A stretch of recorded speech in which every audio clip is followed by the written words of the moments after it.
પેલી ખબર ને ઓલો ભૂરિયો કેવો ઓલી સટકીને બેહાડીને ગાડીમાં જાતો 5 વાગ્યાનો ટાઈમ હોય જ કોલેજની બાયણે ખડકાઈ જ ગયો હોય હા ખબર નહીં તો હાવ લબાડો તો ને એની ઓલી સટકી તો ધતિંગ 150 કા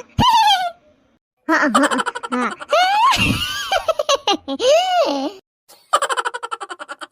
પેલી સાંભળ મને ઓલા ભૂરિયાની રિક્વેસ્ટ આવી એમ કહું કે ઓલું ભજન કેવું સરસ નું છે નહીં રઘુપતિ રાઘવ રાજારામ હું તો રોજ જ સાંભળું હા શું ચાલે તારે બસ શાંતિ ને બધાય મજામાં હો હા તબિયત પાણી સારા છે સારું હાલ પછી વાત કરું નિરાતે જય શ્રી કૃષ્ણ મમ્મીજી તમે ક્યારે આવ્યા તારે જઈએ ભૂરિયાની રિક્વેસ્ટ આવી ને ઇન્સ્ટામાં બસ અહીંયા જ હું આવી